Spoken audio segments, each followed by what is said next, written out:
Everybody, we are kicking off our One Voice press conference, LA County, LA City together. We have a short presentation today. We're aiming for conciseness. So we're going to start off with the LA County Director of the Office of Emergency Management, Kevin McGowan. Thank you, Helen. Hi, my name is Kevin McGowan. I'm the Director of the Office of Emergency Management for Los Angeles County. There is an extreme amount of frustration, anger, fear with regards to the erroneous messages that have been being sent out through the wireless emergency alert system across LA County. I can't express enough how sorry I am for this experience. First of all, I want to clarify, this is not human-driven. There is no one sitting at a desk right now initiating emergency alerts. I want to restate that. Right now, as these alerts are being issued, they are not being activated or initiated by a person. This is my top priority. I am working all hands on deck with the Federal Emergency Management Agency's Integrated Public Alert and Warning Team. We have every technical specialist working to resolve this issue and to find the root cause. I implore everyone to not disable the messages on your phone. This is extremely frustrating, painful, and scary, but these alert tools have saved lives during this emergency. Not receiving an alert can be a consequence of life and death. As we continue to work on the root cause, I ask everyone that gets an alert to verify if they are in an evacuation warning or order to go to alertla.org, lacounty.gov/emergency, or dial 211 for assistance. The mapping is accurate on where evacuation warnings and orders exist. Again, this is my top priority. This is the top priority of my partners at the state and at FEMA with the Public Alert and Warning Tool to resolve this issue as quickly as possible and identify the root cause. Thank you. Thank you, Kevin. Good morning, everyone. I'm going to make this very short because we've got a full list of people that want to present today. You're going to hear information from our Insurance Commissioner, Ricardo Lara. Thank you for being here, about how residents can get connected to insurance support to recover and rebuild. And I was up in the Alpine area last night, and the common question was, how do I navigate the insurance process, and will I be able to get insured again? And so I felt it was important for us to hear from our insurance commissioner, who's been very engaged on this issue. And then I just want to say to everyone, you know, I've been out and I've heard from my residents, and I think we've all had someone impacted by this fire. I keep saying it, you are not alone. I talk to families that have lost everything, and they don't know where to go. And as the supervisor representing that district, but also as a chair, I speak for this board. We are here to support you, and we will be here for the long road to rebuild. So with that, I'd like to turn it over to Mayor Bass to say a few words. Thank you, Chair Barger. All of us here are working urgently and around the clock to confront this ongoing firestorm. And when we are on the front lines, when we're in the command posts, when we're in the Emergency Operations Center, we carry with us our friends and neighbors. That is what this fight is all about. It's about those friends, neighbors, and loved ones who have fled their homes, those who have lost their homes, those who have lost their lives. To all Angelinos, we are fighting hard for each of you. So here's our city update responding to this natural disaster. LAFD battled all night on the Palisades fire, the Hearst fire, the Kenneth fire, and airdrop efforts, thank goodness, continue. LAFD also responded to and extinguished fires in Pacoima, Hollywood, Studio City, and more. I do want to let everyone know that Griffith Park, including Runyon Canyon, will be closed through Sunday. Yesterday, President Biden pledged his full support for response efforts, including FEMA reimbursement 100% of our disaster response costs. FEMA also launched resources and support for Angelenos impacted by these fires. Visit disasterassistance.gov to apply. We have worked with the governor and Sheriff Luna to secure the National Guard, which will back up and free up our firefighters and police officers and play a key role in securing our evacuation zones to keep people safe and to protect against anyone thinking of taking advantage of this tragedy. People from across LA, the nation, and the world are asking how to help. Yesterday, I spoke of the California Community Foundation's Wildlife Recovery Fund, and today I'm grateful to share that within 24 hours, they have raised $2.5 million from 4,000 generous donors. Visit calfund.org. I also mentioned that Airbnb has been working through the 211 online portal to provide free temporary housing. Now, the demand has been extremely high, and Airbnb has increased their commitment to providing emergency assistance for now 25,000 evacuees, first responders, and others impacted by the fires. Visit 211la.org to get connected. With so many homes and businesses lost, we are already putting plans in place to make sure that we aggressively rebuild. My office is leading the city effort to clear the way. Red tape, bureaucracy, all of it must go. This will be an enormous undertaking, but we will be ready for it because we will not rely on the old way of doing things. For this recovery, we will have, like we have done in other areas, we shake up the system and move forward with new strategies and policies. I don't believe that there is anything that Angelenos cannot do if we stand together. Thank you. Now I'd like to introduce LA County's 3rd District Supervisor, Lindsay Horvath. Good morning. I want to first start by thanking our first responders who were focused in the Topanga region yesterday and responded swiftly to the Kenneth fire. Incredible action from firefighters who are giving multiple fires absolutely everything they've got. Initial reports led our department to serious concerns, but we have the absolute best, most experienced teams leading our efforts, and even with the most challenging circumstances and terrain, they have been able to deliver. Next, I want to express my deep frustration with the alert system that is causing confusion and additional panic for our communities at this time of extreme crisis. Whatever the cause, it is unacceptable, and it is being addressed now by the county's Office of Emergency Management, as Director McGowan described. We'll be investigating what happened, how, and why at every level in our exhaustive after-action process to ensure it is corrected.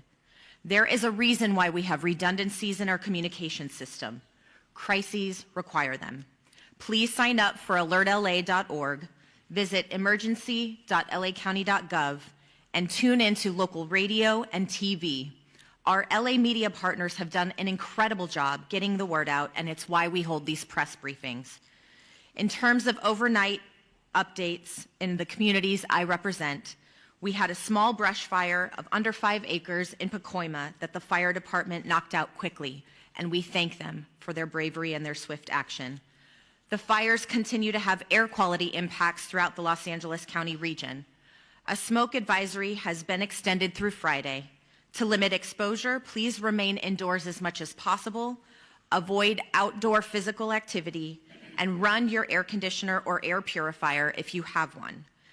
The Department of Public Health's Chief Deputy, Dr. Anish Mahajan, is here and can help answer questions about air quality.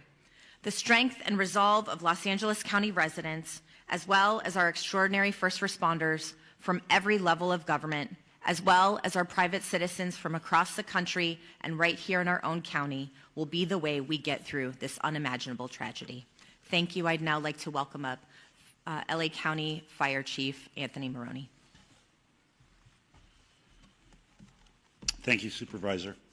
So good morning. The Eaton Fire, current estimated acreage, 13,956 acres with 3% containment. We still have 4,000 to 5,000 structures that may be damaged or destroyed. Once we do our damage inspection reports, we'll get a more accurate number for you. We currently have 1,527 firefighting personnel remaining assigned to this incident. The LA County Fire Department is in unified command with the U.S. Forest Service, the LA County Sheriffs, along with the Pasadena, Arcadia, Sierra Madre Fire Departments, and the Pasadena Police Department. Yesterday afternoon, the fire in Eaton Canyon did make a push towards historic Mount Wilson. This observatory is okay thanks to the efforts of the firefighters and observatory staff, and no buildings have been destroyed at Mount Wilson. A firefighter did suffer a significant fall injury yesterday at the Eaton fire. He remains hospitalized. He's resting comfortably, and he's in stable condition and expected to make a full recovery. The cause of the fire remains unknown, and we will advise the media once we get the cause determined. We are appreciative to our many mutual aid partners from out of state for providing assistance to Los Angeles County in our time of need. Thanks to the increased number of resources assigned, the region is in a much better posture than we were earlier this week. And I have been advised that mutual aid resources from Canada are arriving now. The National Weather Service predicts that the red flag will continue through Friday, or continue today through 6 p.m. However, our priority is also going to be to prepare for the next red flag event that is predicted to begin on Monday. I would also like to provide a brief update on the Kenneth fire that erupted yesterday near the Victory Trailhead at the border of Ventura and Los Angeles counties. Thanks to the quick action of first responders and aerial assets, the fire has been stopped. It's currently at 1,000 acres. We have 35% containment, and no structures are reported damaged or destroyed. One important topic I want to talk about is that we did have a drone incursion yesterday at the Palisades fire. Unknown exactly what time this small drone hit the wing of our CL-415 Super Scooper aircraft that we currently have on contract from the province of Quebec. The pilots were unaware that they hit the drone. It wasn't until they landed at Van Nuys Airport that the maintenance staff noticed that there was a fist-sized hole in the leading edge of the wing inboard of the landing light. That Super Scooper will be prioritized for repair 24/7. It should be flying Monday. We only have 2 of them. Everyone should know, all of your viewers, flying a drone in the fire traffic area is not only dangerous, but it's illegal. We do have our federal partners behind the scenes are going to be implementing procedures to be able to follow drones in our 2 large fire areas, and they will be able to identify who the operator of that drone is. The most important thing to know is that if you fly a drone at one of these brush fires, all aerial operations will be shut down. And we certainly don't want to have that happen. Before I close, I would like to thank Supervisor Barger and Horvath for their unwavering support and leadership. I would also like to acknowledge the tireless efforts of first responders who continue to place themselves in harm's way to protect our residents and property. Thank you. I would now like to bring up Fire Chief Kristen Crowley of the Los Angeles City Fire Department. Thank you, Chief Maroney. So I'll just be providing a brief update of the overnight operations of our fires. So Palisades fires. This fire was currently tracked at 20,438 acres with 3,073 personnel assigned. Crews worked very, very hard overnight, strengthening our containment lines and addressing multiple spot fires in and around the Topanga Canyon area. Resources responded to the area included our air assets to aid in the containment efforts. Due to the favorable overnight weather conditions and the diligent, and I'll focus on the diligent work and effort and commitment of our first responders, we can report that the Palisades fire is now 8% contained. Wind gusts are expected to increase in daylight hours that will test our containment lines. Our firefighters will continue to respond to any flare-ups and increase our containment lines. Evacuation orders remain in place. The Hearst fire, due to more accurate mapping and acreage, has been updated to 771 acres with 37% containment. All evacuation orders and warnings have been lifted. The Kenneth fire, forward progress has been stopped with 35% containment at 1,000 acres. All evacuation orders and warnings within Los Angeles City have been lifted. I personally want to make sure that we thank and show our deepest gratitude to all of our Los Angeles City firefighters and all of our partners as we've been battling these fires for now. We're going into day 4. Thank you to LAPD for assisting us in keeping our communities safe. And lastly, thank you to all of the agencies who have come to aid during this time of help, and it absolutely does not go unnoticed. Thank you. Yeah, now Sheriff Robert Luna. Thank you, Sheriff. Good morning to everybody. This morning we have well over 500 LA County deputies that are assisting continuous with evacuations, traffic control, security patrols, and other humanitarian efforts. They're out there. I hear people calling me. They see a lot of black and white police cars rolling with lights and siren. They're out there working. That's what they're doing. They've been actively patrolling the evacuated areas and are increasing their presence to deter any burglary or looting activity that may occur.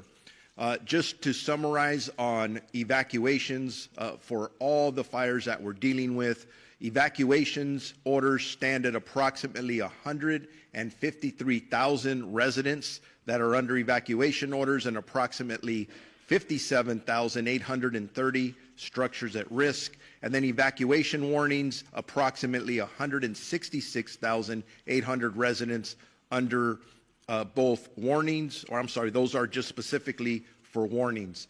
What I want to go to next, and we started talking about this last night, is a curfew. A curfew order has been established for the Palisades and Eaton fire areas in all mandatory evacuation zones. That will be in effect. It was in effect last night, and it's going to be in effect tonight at 6 p.m. So it ended at 6 a.m. this morning, will take effect again until 6 p.m. I'm emphasizing that to our media partners because part of this is communicating to the public. You cannot be in these affected areas. If you are subject to arrest. That is important. We're not doing this to inconvenience anybody. We're doing it to protect the structures, the houses that people have left because we ordered them to leave, and I want them to feel confident that we are doing everything we can to secure that. This curfew will be strictly enforced and is being taken to enhance public safety, protect property, and prevent any burglaries or looting in the area that the residents have evacuated. The only people that will be allowed in these areas are disaster workers, okay? I just want to make that clear because we have other people trying to get in there. And by the way, media partners who have legitimate media credentials, yes, you may enter those areas unless it's very, very unsafe and somebody tells you not to for that reason.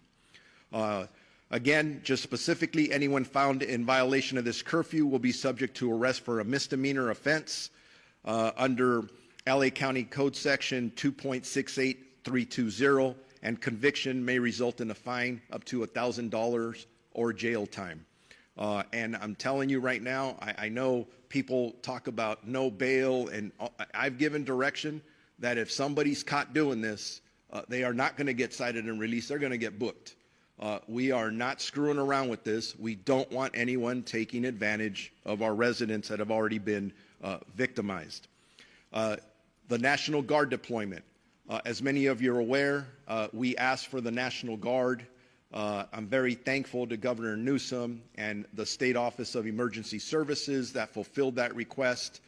As of last night, we've had National Guardsmen assisting us. They arrived last night and deployed to the Eaton Fire area, and were assisting with road closures and critical infrastructure protection. As additional Guard personnel arrive, and they will be in the next 12 to 24 hours, the Sheriff's Department will strategically coordinate their deployment with other partners such as the Los Angeles Police Department, Pasadena Police Department, Santa Monica Police Department, Azusa, and Arcadia. Those are the requests we have now. That may grow. We'll adjust as time goes on. I want to make sure that if anybody needs updated information on either evacuation orders or warnings or road closures, they go to lacounty.gov/emergency. And with that, I am going to be introducing Assistant Chief Dominic Choi from the Los Angeles Police Department. All right. Good morning. On behalf of the Los Angeles Police Department, I just want to extend our deepest sympathies to all those affected by our fires, and that includes many of our own LAPD officers who've lost homes and property in this fire, and they continue to serve these communities, and I appreciate all their work. I have a number of important updates for all of you today, and I'm going to start by an arrest that was made late yesterday afternoon. So yesterday afternoon, the Kenneth Fire started at the border of West Hills in the city of Los Angeles and Ventura County. At 4:32 p.m., we received a 911 call that a suspect was attempting to light a fire in the community of Woodland Hills and was being detained by residents. Officers from LAPD's Topanga area responded and took that suspect into custody. And once we learned that this suspect was a possible arson suspect, our Major Crimes Division responded to Topanga Division along with Ventura County sheriffs, who was the lead in the Kenneth Fire investigation. But they responded, they interviewed this suspect. After the interview and additional investigative steps, looking at some additional evidence that was present, they made the determination that there was not enough probable cause to arrest this person on arson or suspicion of arson, and therefore this person was arrested on a felony probation violation.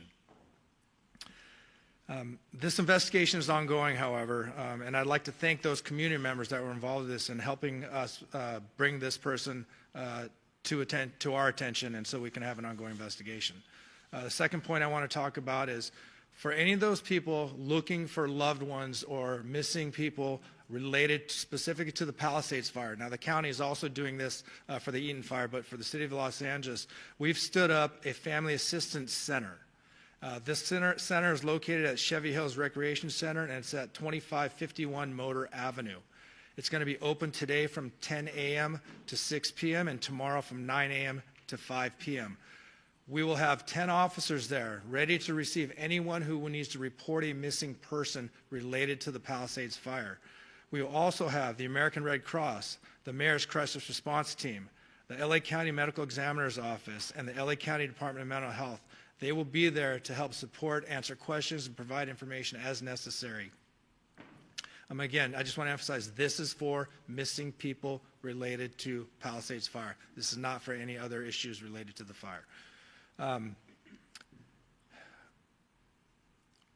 LAPD and our law enforcement partners are actively maintaining law and order in the areas impacted by the fires. We're patrolling these areas to deter criminal activity and to continue to ensure public safety.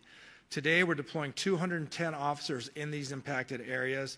This deployment includes our partners from LA Port PD and LAWA PD, and I'm thankful for their support. Again, protecting our homes, businesses, and evacuated and vulnerable zones are our priority, and we will continue to ensure that no one takes advantage of these situations. You've heard this message before, but I'm going to say it again because it's so important and so critical. Looting has zero tolerance. Looting or exploiting in the disaster areas will not be tolerated. Anybody caught looting or committing crimes in the affected areas will be arrested and prosecuted to the fullest extent of the law. We'll remain vigilant and patrol these areas and ensure that we can mitigate any activity like this. And again, if you haven't already done so, you will start seeing in the city of Los Angeles the National Guard being deployed at the Palisades fire. Their role is going to be traffic control, managing roadways to ensure access to affected areas is restricted to authorized personnel only. They're going to be manning critical infrastructure security, as well as doing checkpoints and verifying credentials for those for ingress and egress. And lastly, these measures controlling access, they are necessary. I just want the communities to know they are necessary for public safety and for proper community recovery. They are inconvenience, but it's something that we have to do. Residents are encouraged to call 911 if they see any suspicious activity. Law enforcement, National Guard, and other first responders are here to support this community and ensure their safety in a difficult time. Our commitment remains steadfast to restoring safety and normalcy as quickly as possible.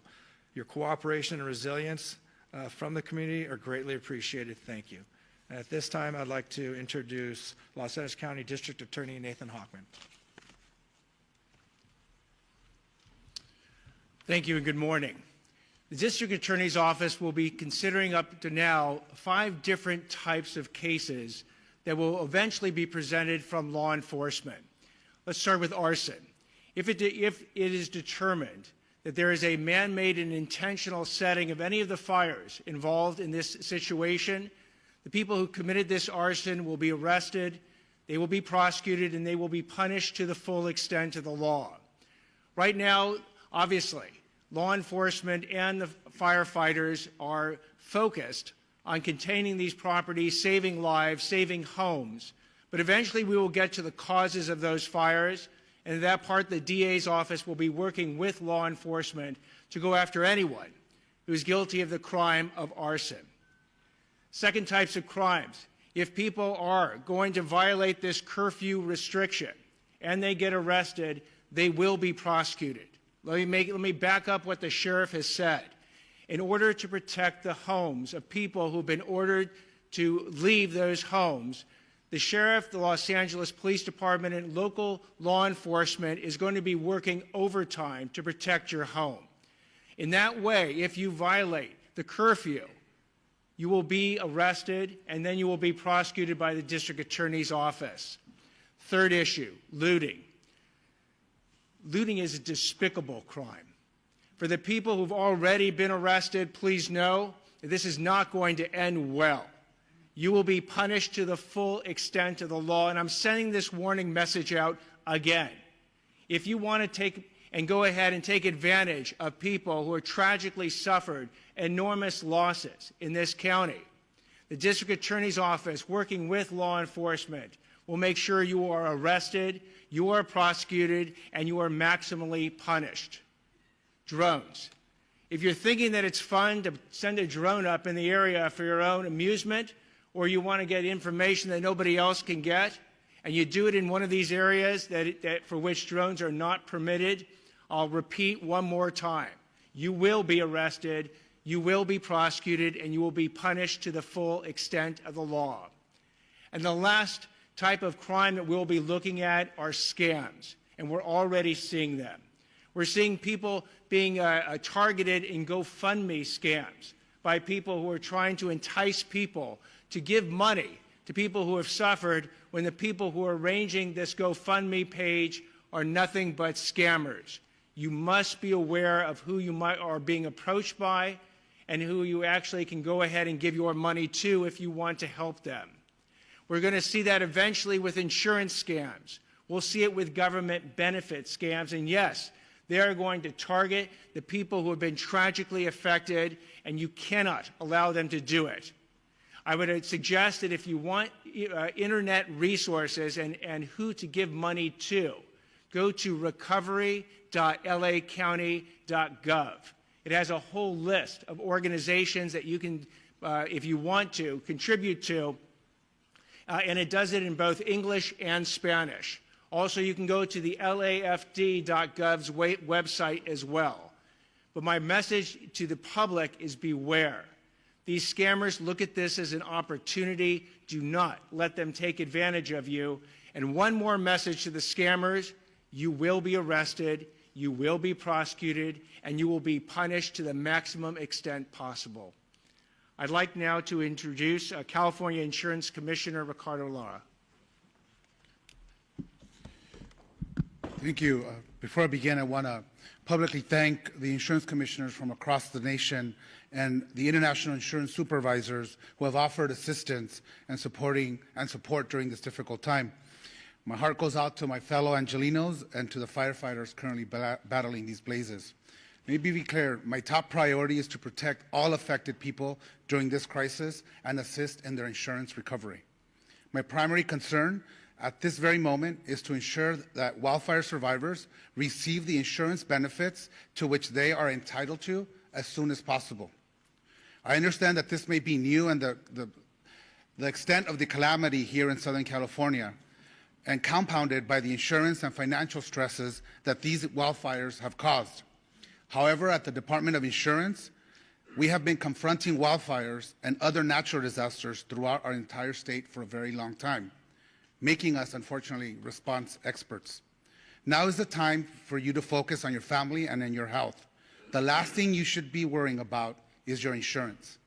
Here's what I've done to protect our wildfire victims to date. I am using my moratorium power to stop all non-renewals and cancellations. Last night, I issued a bulletin to protect homeowners affected by the Palisades and Eaton fires from non-renewals and cancellations by your insurance companies for 1 year, under a moratorium law that I wrote while I was serving in the state Senate. This covers you even if your home wasn't destroyed or damaged in the wildfire. You can visit insurance.ca.gov to look up your zip code if you are near these wildfires and obtain that protection. I'm also calling on insurance companies to suspend any pending non-renewals and cancellations that homeowners received before these fires started. This means that if you've received a non-renewal from your homeowner's insurance between October 9th and January 7th, essentially 90 days, your insurance company should do the right thing and retain you as a valued policyholder. I call upon all property insurance companies to pause these non-renewals and cancellations and provide essential stability for our communities, allowing consumers to focus on what's important at the moment, their safety and recovery. In my notice, I also urged insurers to extend the payment grace period beyond the existing 60 days for policyholders in areas directly affected by the wildfires, enabling Angelinos to pay their home insurance premiums amidst the challenges that they are currently facing. And if your policy was not renewed, or if you don't have coverage, please call us at 1-800-927-4357. We can help you find additional solutions. I have also directed my department's enforcement team to protect Angelinos from fraudsters targeting wildfire survivors and to assist with the ongoing evacuation efforts. My department has moved quickly to host an insurance support workshop on January 18th and 19th at Santa Monica College, followed by another event the following weekend at Pasadena City College. We will have experts from our staff and representatives from insurance companies available so homeowners can obtain answers and take the action they need in one convenient location. Again, call us at 1-800-927-4357 to schedule a one-on-one appointment with our experts. Related to health, I've issued an additional notice to all California health insurers directing them to submit emergency plans to my department. These plans must detail how they're going to ensure that consumers can continue to access essential medical care and obtain their medications in the wake of these disasters. I've been in constant communication with our county leaders, governor, the legislative leaders, and our congressional delegation to identify best ways to expedite our recovery, reduce wildfire risk, and build a more climate-resilient state and communities. Making homes and communities safer from wildfires needs to be a top priority for our state. Looking forward, I'm going to ask the governor and the state legislature to support my proposal to provide consumers with home hardening grants. We need to put money in people's hands. This measure is critical to protecting homes and improving long-term resilience against wildfire risk. We are also going to be introducing legislation to include businesses in our moratorium law. Businesses are an important consumer of insurance and the financial backbone of many communities, and they also need this vital protection. Newly enacted insurance reforms are now in effect to make insurance rates more stable and predictable. My sustainable insurance strategy mandates that insurance companies expand and maintain coverage in high wildfire areas if they are going to use forward-looking catastrophic models and incorporate the reinsurance cost in the rate making, which my department just finalized in December. Why is this important for our residents? It ensures that Californians in wildfire-prone areas retain access to insurance and brings competition back into the market and ultimately lowering the cost. Without these measures, insurance companies may continue non-renewals, leaving communities at greater risk of underinsurance and total loss of coverage. Even with these devastating wildfires, I want to be clear, I am confident that these reforms will keep us on track to modernizing our insurance market, encourage insurers to return and expand in California, and protect the solvency of our market. We remain the largest insurance market in the nation, fourth in the world. Our goal is to ensure they remain financially solvent and can honor the claim that will stabilize our insurance market in the long run. Now, let me just quickly address issues surrounding the insurer of last resort, which we call the FAIR Plan. It has become clear that reforms are necessary as the coverage maximums have not changed in 30 years. I recognize that for some Californians, the coverage limits, even the ones that we've already implemented, are still very low. Under my strategy, we have also ensured the creation of a stronger, more sustainable FAIR Plan with the long-term financial strategy to withstand the challenging fires we are experiencing today. Let me be clear, once the fires are brought under control, we will get data directly from the insurance industry and the FAIR Plan about claims filed, as we have that we have on all the other fires that may or may not happen. We are focused on maintaining the FAIR Plan's financial health while getting people back to the regular market where they belong. In closing, our actions are focused on ensuring that the insurance companies meet their commitments to the consumers, that Californians are protected, not just in this crisis, but beyond. We are here to help. Please call us. We speak multiple languages in whatever language you feel comfortable. Insurance can be complicated. We are here to help you decipher your policy and help you understand what your rights are as consumers. Please call us at 1-800-927-4357, or you can use our live chat feature on our website at insurance.ca.gov. Together, we will get through this, I can assure you, and thank you. LA County Assessor Jeff Prang. Good morning. Right now, government is very focused on bringing these fires under control, but in the coming days, the focus will return to recovery. Initial reports suggest that 10,000 properties have been damaged or destroyed, with hundreds more likely to be discovered in the coming days. I appreciate that property taxes are not high on the list of things to worry about right now, as so many are focused on housing and safety, but financial issues will soon become a major issue for the victims of the fires. Under California law, if your property, your home or your business has been damaged or destroyed, you may qualify for property tax relief under the Misfortune and Calamity Program. This program allows my office to reduce your assessed value of your property, which is what your taxes are based upon, to reflect the damage. Here are the key details. To qualify, the damage needs to exceed $10,000, and you must file a claim within 12 months. Once filed, we will investigate and verify the claim, determine the cost to cure, and then reduce the assessed value effective the date of the damage occurred. The reduction remains in place until the property is repaired, rebuilt, or undergoes a change in ownership. It does seem clear that we may need legislative help to ensure maximum benefits to victims, and I'm glad some legislators are here today. We look forward to talking to them about making some of those fixes. The filing of this claim also facilitates coordination with the Treasurer Tax Collector's Office, allowing taxpayers who pay property taxes directly, that is not through an impound account with their mortgage lender, to defer their current year property taxes without incurring penalties or interest. We are working closely with our county partners to identify impacted properties and will assist homeowners and businesses through every step of this process. For all claims, we aim to do that, process them as quickly as possible. Once the tax roll is updated, the auditor controller will recalculate the taxes. If you're due a refund, it will be issued, or if taxes remain owed, an adjusted bill with new due dates will be sent. My staff, who's here, has handouts with a lot of the information these programs detailed.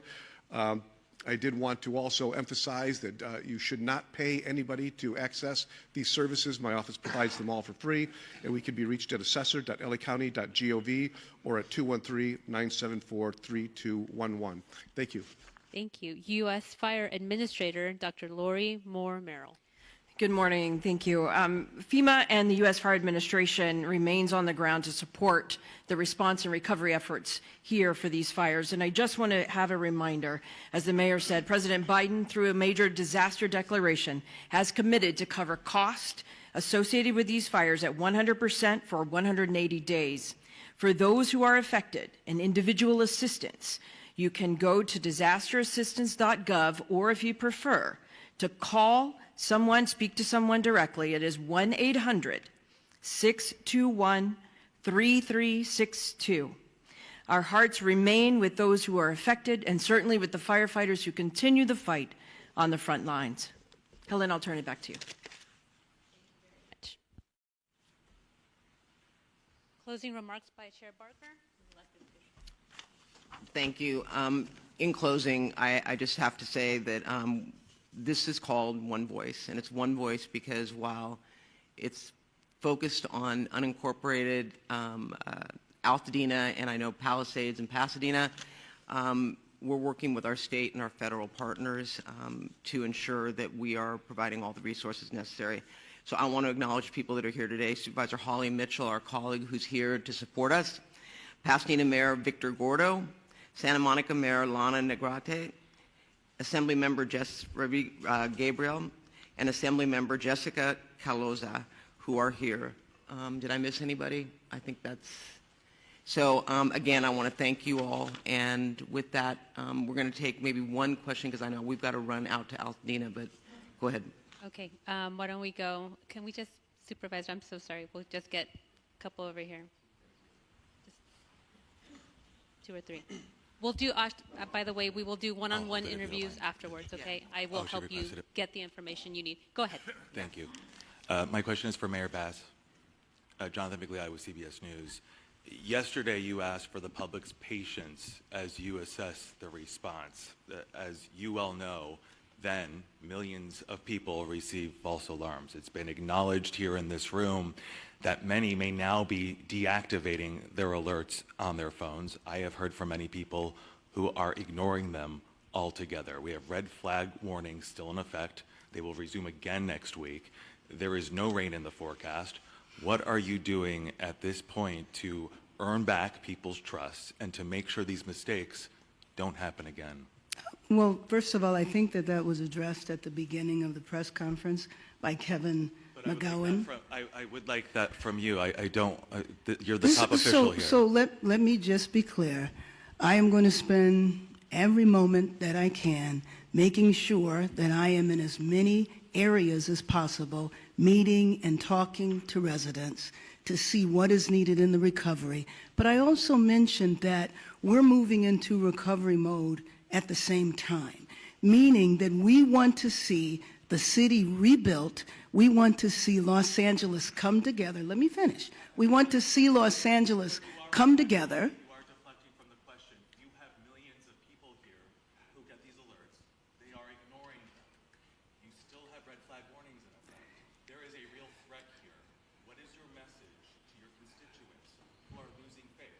You started this entire... I want the residents of Los Angeles region to have faith in what we are doing 24 hours a day. I can say on behalf of our first responders from the fire department, the police department, We are doing everything we can to bring the situation under control, and success has been reported. We know that we're going to have a possible increase in the force of the winds at the beginning of next week, and getting Los Angeles prepared, doing everything we can to save lives. That is our number one job, to protect people's homes, to protect people's businesses, and to prepare to rebuild Los Angeles in a much better way. We're going to stand united, we're going to stand together, and we are not going to allow politics to interfere, and we're not going to allow people to divide us for political gain. Thank you. Thank you, Mayor Bass. One over here.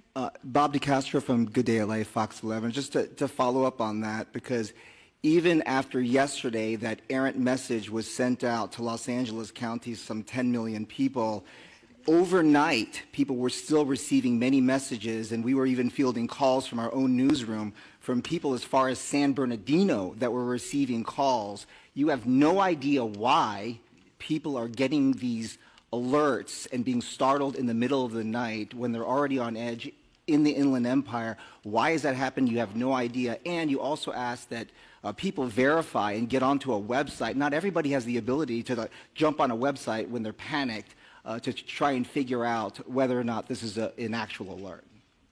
Thank you, and I appreciate the thoughts you're sharing and the question. I would take a second to explain how the alert system works. There's an interface, and you activate that interface with what type of an alert you're going to send, an evacuation order, an evacuation warning, and you identify a geographical area.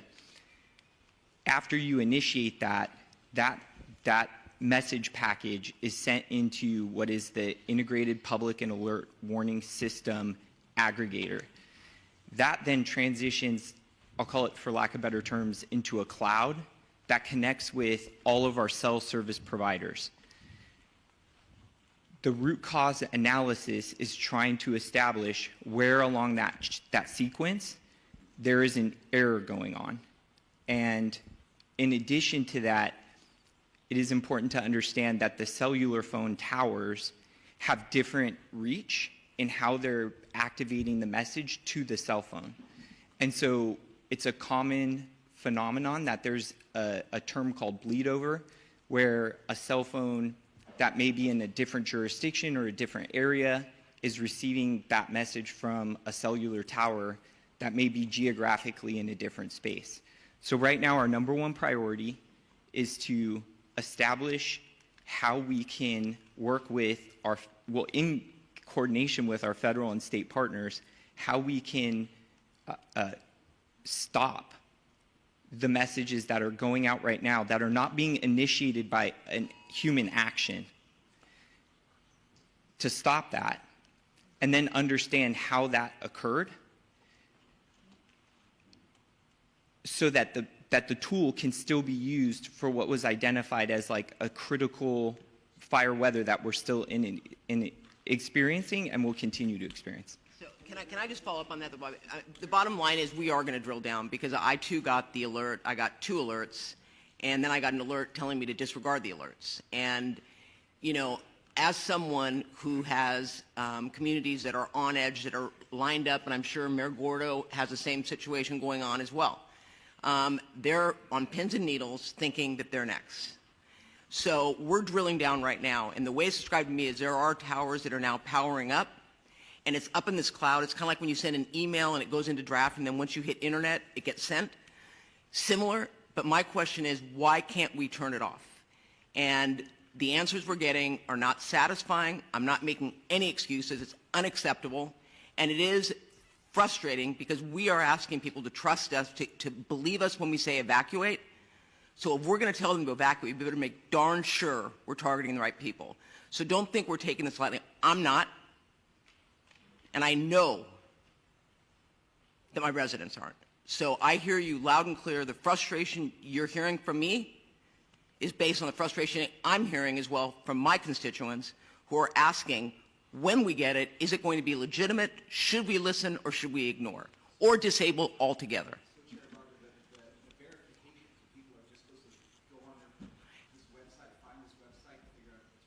I think that's absolutely ridiculous, and I told Kevin McGowan that. To tell people to go on a website when they may not have access to an internet is absolutely absurd, and that is, quite frankly, not something that I am recommending. Obviously, for those that want to find out where the evacuation centers are, or the evacuation locations are, they can go on there, and it is an accurate map. But I'm not going to tell people, if you get the alert, go on and check. I think that we need to fix this problem so that, in fact, when an alert goes out, it is a legitimate alert that people can listen to. So I hear you. I hear that criticism. I personally, when I heard it, didn't feel that I was going to tell people, well, if you get it, just go on a website. They can, but that's not going to satisfy the frustration that people have. So I just want to make it clear to you. Thank you, Chair Barger. We are at time. We're over time. Thank you. We will do one-on-ones. If you need assistance, please come see me or a member of the team. Thank you, speakers, again. Thank you all for attending.